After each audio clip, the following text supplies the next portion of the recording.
você deve procurar clássicos do pensamento. Tá. O primeiro livro foi a Odisseia de Homero, né? A Odisseia é um dos primeiros livros? Qual que é a importância da Odisseia na literatura? Bom, vamos lá.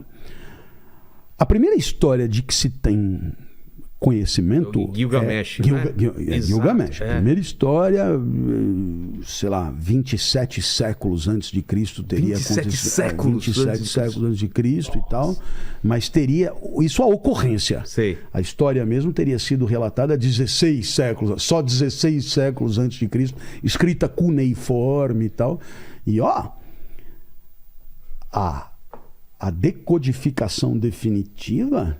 Deve ter demorado. Século XIX. Só no século XIX conseguiram decodificar tudo. Um francês. E aí, do francês para as outras línguas, temos em português e tal. Mas Homero é 7 séculos antes de Cristo. E qual é a ideia? Tanto a Ilíada quanto a Odisseia são produções literárias que apresentavam as grandes convicções filosóficas da época. Tanto que o chamado milagre grego do surgimento da filosofia nada mais é do que pegar esses mesmos temas e trabalhá-los segundo uma ótica, digamos, ficcional, Entendi. Uma ótica conceitual apenas. Então, a título de exemplo, na Odisseia, a Odisseia chama Odisseia porque o herói se chama Odisseu, que é Ulisses. E a Odisseia chama Odisseia porque é uma aventura de Ulisses voltando para casa depois da guerra de Troia, depois do cavalo de Troia que ele inventou e tal. Muito bem. Qual é a graça? Ele leva 10 anos para voltar. Contando que a guerra também levou 10 anos, então ele ficou fora de casa 20 anos. E ele quer voltar para casa e ele tem uma série de dificuldades para voltar para casa. Ele era o rei de uma cidade-estado, Ítaca, que ficava numa ilha de Ítaca, e ele era o rei e tal. Então, o que está por trás dessa história? Que o que se pretende contar? Ulisses entendia que Ítaca era o seu lugar natural. E aí, então, a ideia de que cada um de nós tem um lugar que lhe é adequado. E por que eles pensavam isso? Porque o universo era finito, ordenado, cada coisa no seu lugar. Por isso você tem o animal que tem o seu habitat, né? E o habitat de Ulisses é Ítaca. É lá que ele é feliz. É lá que ele deve viver. É lá que os seus atributos rendem. É lá que ele consegue ser virtuoso. É lá que ele deve viver. Então, havia essa convicção de que no cosmos, que funciona quase que como uma máquina, né? O vento venta, a maré mareia, o sapo sapeia, a girafa girafeia, o urso não sei o quê, né? O professor Clóvis explica, o outro, né? Então, por que o professor Clóvis nasceu? Porque estava faltando um explicador no cosmos. Então ele nasceu com natureza de explicador. Entendi. E é por isso que ele vai ser feliz, porque ele vai explorar o que ele tem, né? E se ele porventura não descobrir a sua natureza, ele vai viver mal, ele vai viver fora de lugar, ele vai viver sem cumprir o seu papel, ele vai viver infeliz. A felicidade é a harmonia com o cosmos. Esse é o entendimento. Então Ulisses, que estava de boa em Ítaca com Penélope, feliz da vida, foi convocado para ir para a guerra. E ele não queria ir, mas ele teve que ir. Ele ficou 20 anos fora, mas ele queria porque queria voltar, né? Porque ele sabia que ali era o seu lugar natural. Um dos lugares que Ulisses passa mais tempo é a ilha de Calipso. Calipso era uma deusa maravilhosa, incrível, uma mistura de Juliana Paz com Isis Valverde e Rui Barbosa e não sei o que e tal. E ela era apaixonada por Ulisses e gostava de sexo. E assim, era de manhã, de tarde, de noite, com ninfas. Era um resort grego numa ilha paradisíaca. E Ulisses ficou preso por Calipso, que era uma deusa. Ulisses era um humano, 7 anos, até que Zeus mandou Calipso soltar Ulisses. E Calipso vira para Ulisses, percebendo que Ulisses só ficaria se ele quisesse. Então fez uma proposta: se você ficar comigo, eu te dou a eternidade e a juventude, porque a eternidade só não adianta. Juventude não adianta. Vai virando uma uva passa. Eu te dou a eternidade e a juventude. E essa é a mensagem maior da Odisseia. Eu prefiro viver uma vida de mortal, que é a minha, porque eu sou mortal no lugar certo, do que uma vida absurda de uma coisa que não sou eu, que é uma vida de Deus no lugar errado.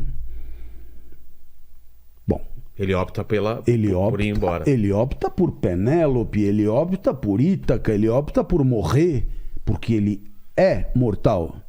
Então qual é a grande pergunta? Qual uma vida boa para um mortal? É querer viver para sempre? Claro que não, porque ele é um mortal. Portanto, a felicidade, ela deve estar alinhada à finitude. Então, essas são mensagens incríveis, são mensagens maravilhosas que depois a filosofia, do jeito dela, vai trabalhar, continuar. Então, Aristóteles, por exemplo, em grande medida se serve desse tipo de história para poder filosofar. Ora, o que você aprende daqui? Que Homero era um contador de histórias que explicava a sabedoria do seu tempo. Exato. Homero era um grande explicador. Que por meio de... Não sabemos nem se o tal do Homero existiu como Homero. Há muita... controvérsia em relação a isso? Muita controvérsia. Não se sabe se foi uma pessoa, se isso foi escrito por um grupo, uma se coletânea o cara de disse história. que ele era cego, não era cego. Não há nenhuma certeza sobre isso. Não importa. O fato é que essa história é contada há 2.700 anos, inclusive por mim, com o objetivo de apresentar certas ideias que em um momento da história do pensamento foram ideias muito importantes. Ele prefere voltar, e o que é marcante, porque eu vi o filme e sei muito da história, é o lance do Cíclope. Ciclope ou Ciclope? Ciclope. Ciclope. O que representa o Ciclope, o gigante, né? Não, um titã? O problema todo é que o Ciclope, ele foi, digamos, a causa de toda a dificuldade. Por quê? Por quê?